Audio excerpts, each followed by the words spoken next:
Film maker Prakash Jha ने हाल ही में एक बड़ी अनाउंसमेंट की है।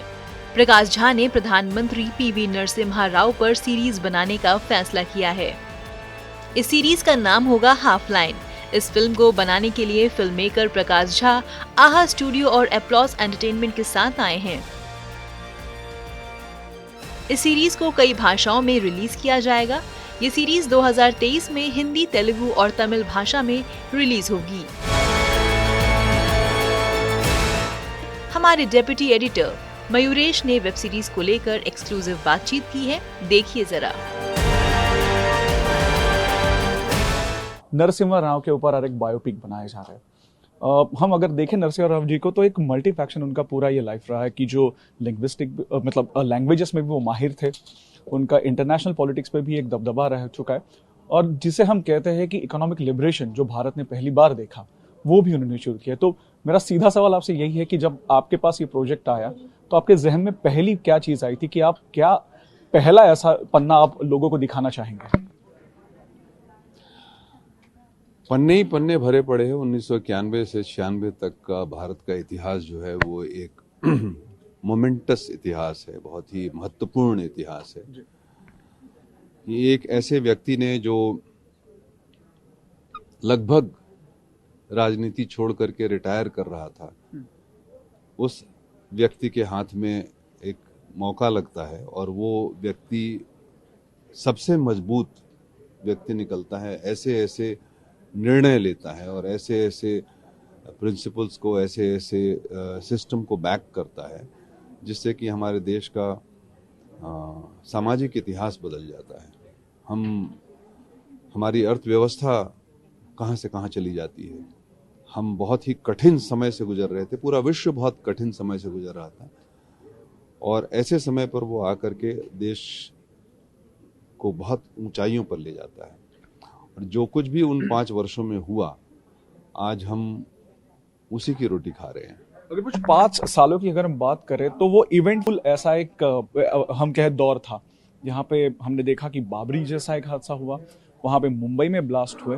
तो आप जब उनके ऊपर रिसर्च कर रहे थे इस प्रोजेक्ट के दरमियान, तो आपको क्या ऐसा कोई अलग पहलू सामने आया कि जिसमें हम दूसरी कोई साइड जो है वो उसके सामने आई थी नरसिम्हा राव की, जहाँ पे कहा यह जाता है लोगों के कि पॉलिसी वो डिसाइड करते थे या डिसीजन लेते थे वो, लेकिन कभी उन्होंने क्रेडिट नहीं लिया किसी का? हाँ, वो ऐसी कोई जितनी भी बातें उन्होंने की और जो कुछ भी हुआ वो सारा पब्लिक डोमेन में है, सब जानते हैं। किस्सा ये है कि हुआ कैसे जी, और उन्होंने कराया कैसे और कौन कौन से और पात्र थे उस खेल के पीछे। तो वो चीजें जब सामने आएंगी कहानी के रूप में तो समझ में आए, क्योंकि इकोनॉमिक रिफॉर्म करना या अपने पॉलिसीज को, इकोनॉमिक पॉलिसी को लिबरलाइज करना या लाइसेंस राज को खत्म कर देना, ये आसान काम नहीं था जी।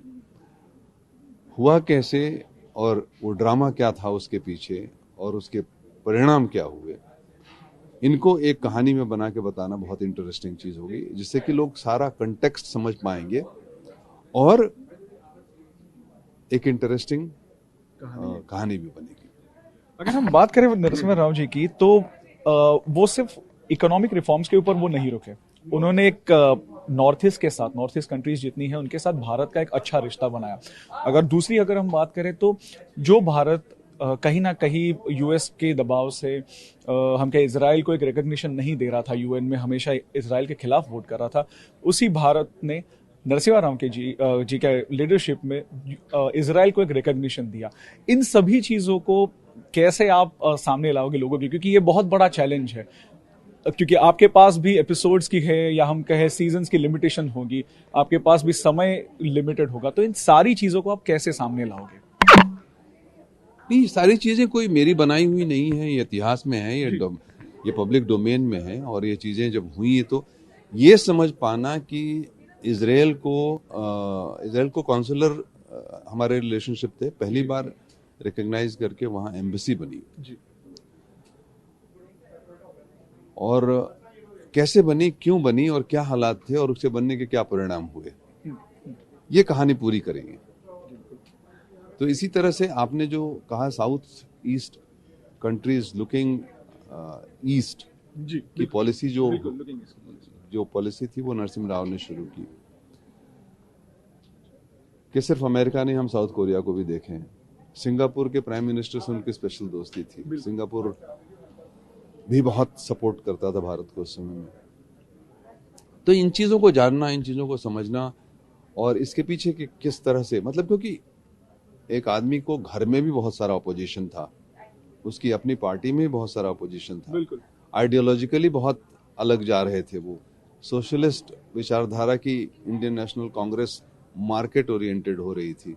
कैसे वो इन चीज़ों को संभाल पा रहे थे और कैसे लोगों से बात करते थे और कैसे अपनी प्रिंसिपल्स को वो पास करवा लेते थे, कैसे वामपंथी और राइट विंग के लोगों को साथ में लेके चलते थे।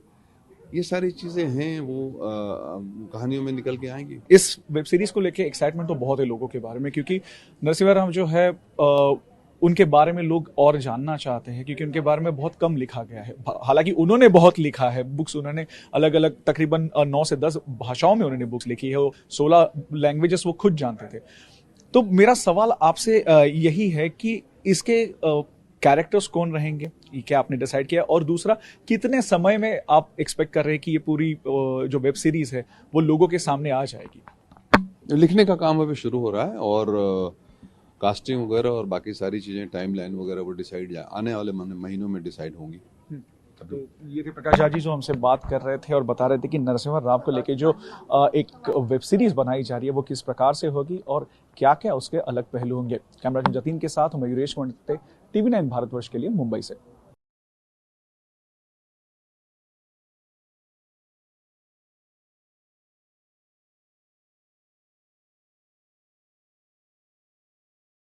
कोरोना धर्म नहीं देखता, जात नहीं देखता, अमीर गरीब ऊंच नीच नहीं देखता। कोरोना सिर्फ मौका देखता है, लेकिन आप उसे मौका मत दीजिए। बस इतना कीजिए, जब कभी दफ्तर से, बाजार से घर लौटिए तो इतना ख्याल जरूर रखिए कहीं आपके साथ कोरोना आपके घर तो नहीं जा रहा। भूलिए मत, कोरोना अभी जिंदा है।